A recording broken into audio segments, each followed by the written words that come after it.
राम राम राम राम राम राम राम राम राम नारायण नारायण।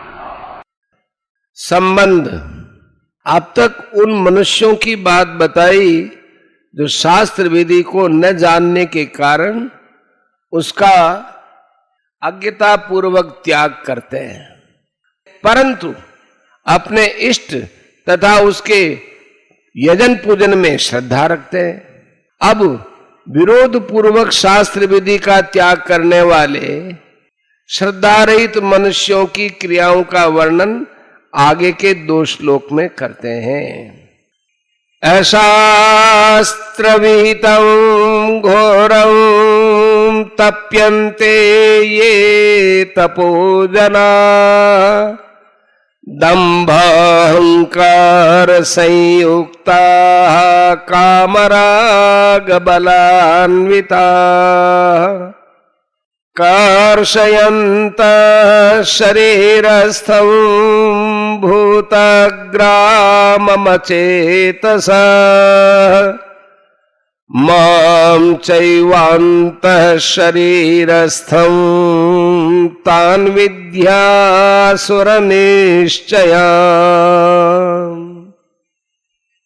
ये जो मनुष्य शास्त्र विधि से रहित घोर तप करते हैं, जो दंभ और अहंकार से अच्छी तरह युक्त है, जो भोग पदार्थ आसक्ति और हठ से युक्त है, जो शरीर में स्थित 5 भूतों को अर्थात 5 भौतिक शरीर को तथा अंतःकरण में स्थित मुझ परमात्मा को भी कृश करने वाले हैं, उन अज्ञानियों को तू आसुर निष्ठा वाले आसुरी संपत्ति वाले समझ।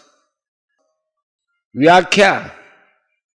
अशास्त्र विहितं घोरम तप्यन्ते ये तपोजना।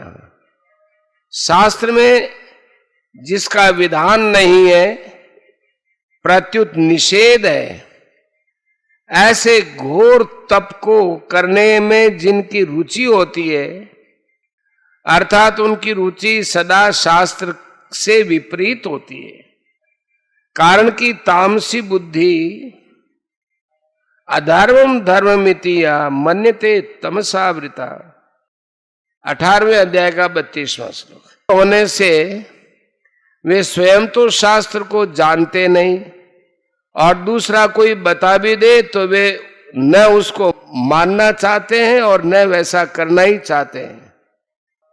दंभा अहंकार संयुक्ता, उनके भीतर ये बात गहरी बैठी हुई रहती है कि आज संसार में जितने भजन ध्यान स्वाध्याय आदि करते हैं वे सब दंभ करते हैं। दंभ के बिना दूसरा कुछ है ही नहीं, अतः वे खुद भी दंभ करते हैं। उनके भीतर अपनी बुद्धिमानी का, चतुराई का, जानकारी का अभिमान रहता है कि हम बड़े जानकार आदमी हैं, हम लोगों को समझा सकते हैं, उनको रास्ते पर ला सकते हैं। हम शास्त्रों की बात क्यों सुने? हम कोई कम जानते हैं क्या? हमारी बातें सुनो तो तुम्हें पता चले। आदि आदि।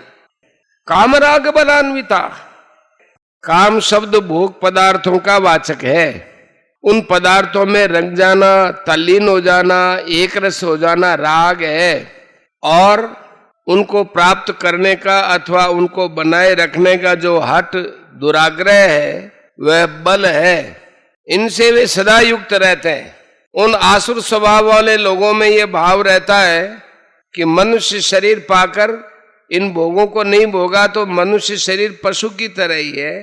सांसारिक भोग सामग्री को मनुष्य ने प्राप्त नहीं किया तो फिर उसने क्या किया? मनुष्य शरीर पाकर मनचाही भोग सामग्री नहीं मिली तो फिर उसका जीवन ही व्यर्थ है। आदि आदि। इस प्रकार वे प्राप्त सामग्री को भोगने में सदा तल्लीन रहते हैं और धन संपत्ति आदि भोग सामग्री को प्राप्त करने के लिए हठ पूर्वक जिद्द से तप किया करते हैं। कर्षयंत शरीरस्थम भूतग्रामम, वे शरीर में स्थित पांचों भूतों पृथ्वी, जल, तेज, वायु और आकाश को कृश करते हैं, शरीर को सुखाते हैं और इसी को ही तप समझते हैं। शरीर को कष्ट दिए बिना तप नहीं होता, ऐसी उनकी स्वाभाविक धारणा रहती है। आगे इसी अध्याय के अंदर 14वें, 15वें और 16वें श्लोक में जहाँ शरीर, वाणी और मन के तप का वर्णन हुआ है, वहाँ शरीर को कष्ट देने की बात नहीं है।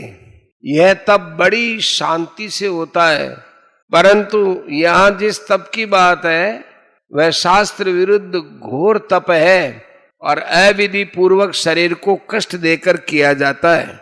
मांचैवांत शरीरस्थम, भगवान कहते हैं कि ऐसे लोग अंतःकरण में स्थित मुझ परमात्मा को भी कृश करते हैं, दुख देते हैं। कैसे?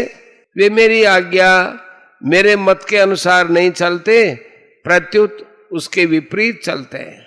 अर्जुन ने पूछा था कि वे कौन सी निष्ठा वाले हैं, सात्विक हैं कि राजस तामस, देवी संपत्ति वाले हैं कि आसुरी संपत्ति वाले? तो भगवान कहते हैं उनको आसुर निश्चय वाला समझो। तान विद्यासुर निश्चयान, यह आसुर निश्चयान पद सामान्य आसुरी संपत्ति वालों का वाचक नहीं है, प्रत्युत उनमें जो अत्यंत नीच विशेष नास्तिक हैं उनका वाचक है। विशेष बात 4थे श्लोक में शास्त्र विधि को न जानने वाले श्रद्धायुक्त मनुष्यों के द्वारा किए जाने वाले पूजन के लिए यजंते पद आया है, परंतु यहाँ शास्त्र विधि का त्याग करने वाले श्रद्धा रहित मनुष्यों के द्वारा किए जाने वाले पूजन के लिए तप्यंते पद आया है। इसका कारण यह है कि आसुर निश्चय वाले मनुष्यों की तप करने में ही पूज्य बुद्धि होती है, तप ही उनका यज्ञ होता है और वे मन गणंत रीति से शरीर को कष्ट देने को ही तप मानते हैं। उनके तप का लक्षण है शरीर को सुखाना और कष्ट देना। वे तप को बहुत महत्व देते हैं, उसे बहुत अच्छा मानते हैं, परंतु भगवान और शास्त्र को नहीं मानते।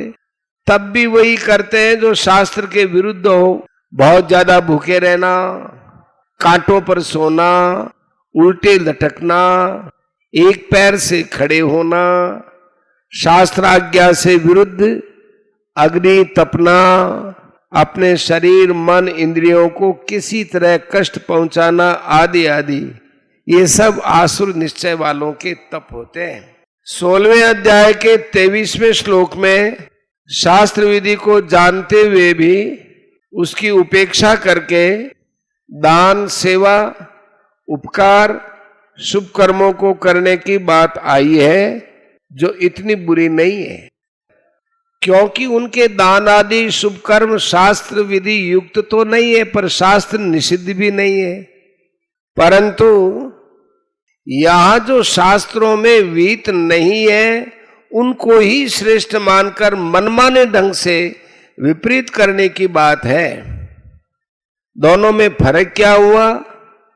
23वें श्लोक में कहे लोगों को सिद्धि, सुख और परम गति नहीं मिलेगी, अर्थात उनके नाम मात्र के शुभ कर्मों का पूरा फल नहीं मिलेगा, परंतु यहां कहे लोगों को तो नीच योनियां तथा नरकों की प्राप्ति होगी, क्योंकि इनमें दंभ, अभिमान आदि हैं।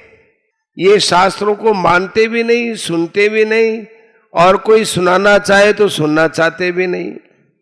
16वें अध्याय के 23वें श्लोक में शास्त्र का उपेक्षा पूर्वक त्याग है।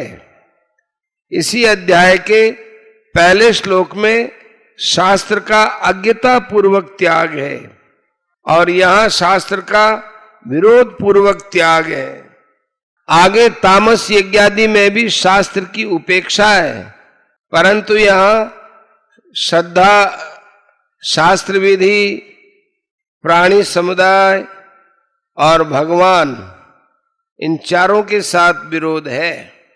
ऐसा विरोध दूसरी जगह आए राजसी तामसी वर्णन में नहीं है।